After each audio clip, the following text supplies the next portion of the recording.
Hello friends, my self विशेष कटियार। तो आज हम लोग बात करेंगे कैल्शियम के बारे में। ठीक है, जो कैल्शियम है वो हमारी बॉडी का एक इम्पॉर्टेंट मिनरल है। ठीक है, और इसका इम्पोर्टेंस क्या है कि जो कैल्शियम है बोन एंड टीथ फॉर्मेशन, यानी हमारी बॉडी की जो बोन्स हैं और जो टीथ हैं उनके फॉर्मेशन में हेल्प करता है। ठीक है, या ऐसा कह सकते हैं कि जो हमारी बॉडी की बोन्स और टीथ हैं वो मेनली कैल्शियम के बने हुए होते हैं। ठीक है, और ये सेल डिवीज़न एंड ग्रोथ, और ये सेल डिवीज़न कराता है, और जब सेल डिवीज़न होगा तो बॉडी में ग्रोथ होगी।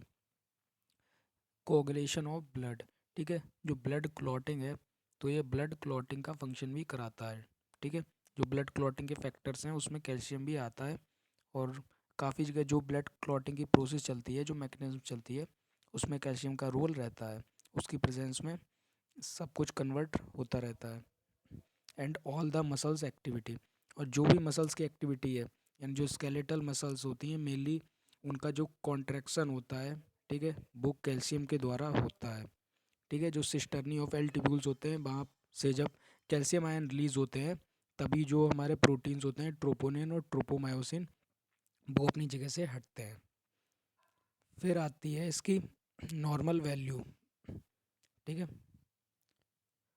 नॉर्मल वैल्यू है इसकी 99% present in bones and teeth, यानी जो हमारी बॉडी की बोन्स और टीथ है उसमें 99% जो है बॉडी का कैल्शियम प्रेजेंट रहता है। ठीक है, और blood calcium level ranges between 9 to 11 mg/dl। ठीक है, और जो ब्लड है उसमें कैल्शियम लेवल रहता है 9 से 11 मिलीग्राम पर डेसीलीटर। ठीक है, यानी कि अगर आप 1 डेसीलीटर ब्लड लेंगे तो उसमें 9 से 11 मिलीग्राम कैल्शियम आपको मिलेगा।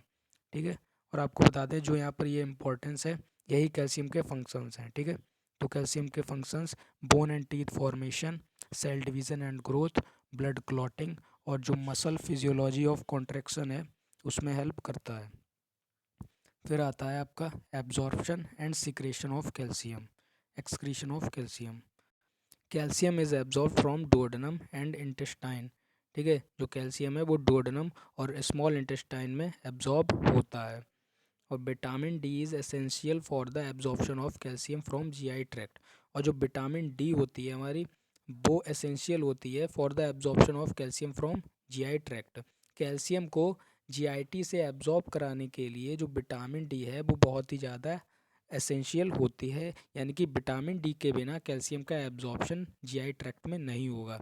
ठीक है, इसीलिए आपने मेनली देखा है कि जिन पेशेंट में कैल्शियम की डिफिशियंसी हो जाती है, कमी हो जाती है, आप अगर उनको कितना भी कैल्शियम देते रहेंगे तो वो उनके जो है मतलब सही नहीं होंगे। ठीक है, तो कैल्शियम के साथ हमें विटामिन डी देना पड़ेगा, तो जो है कैल्शियम जो है वो रीएब्जॉर्ब हो जाएगा इंटेस्टाइन से, और जो कैल्शियम की डिफिशियंसी बॉडी में थी वो सही हो जाएगी। ठीक है, लेकिन अगर आप ऐसे ही लगातार कितना भी कैल्शियम देते रहेंगे वो जो है कैल्शियम की कमी को पूरा नहीं कर पाएगा, क्योंकि जो आप कैल्शियम दे रहे हैं डाइट में वो एब्जॉर्ब ही नहीं हो पा रहा है।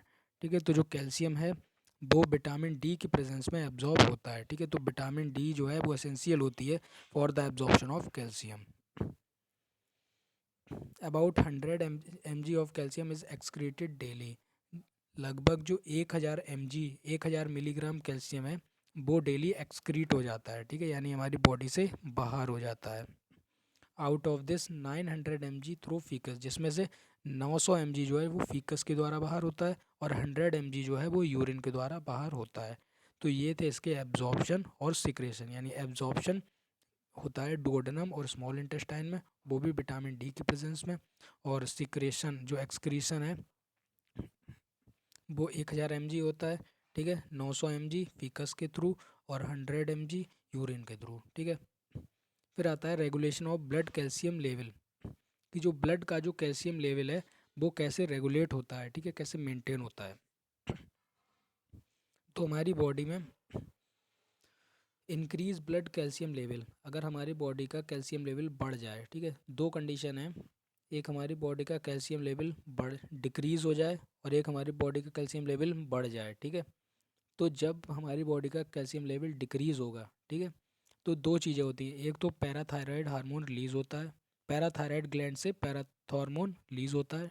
ठीक है, जो कि बोन पे एक्ट करता है और reabsorption and release of calcium.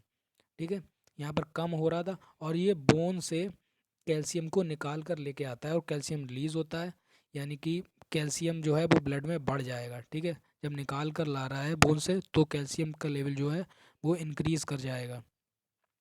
ठीक है, तो यहाँ पर घट रहा था तो पैराथायराइड ग्लैंड से पैराथार्मोन निकला और उसने बोन में रीएब्जॉर्प्शन और रिलीज करवा दिया कैल्शियम का। ठीक,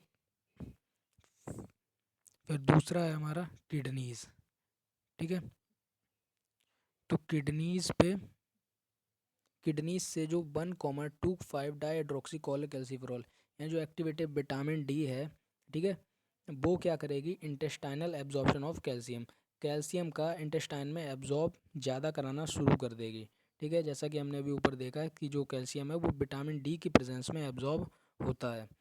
ठीक है, तो किडनी से जो एक्टिवेटेड विटामिन डी है वो रिलीज़ होगी। ठीक है, और उसकी प्रेजेंस में जो कैल्शियम है वो एब्जॉर्ब हो जाएगा इंटेस्टाइन में। ठीक है, और जो ब्लड कैल्शियम लेवल है वो नॉर्मल हो जाएगा। फिर दूसरा फैक्टर है, ये तो हमने देख लिया, अगर ब्लड का कैल्शियम लेवल डिक्रीज़ कर रहा हो, कम हो रहा हो, तो हम नॉर्मल कैसे करेंगे।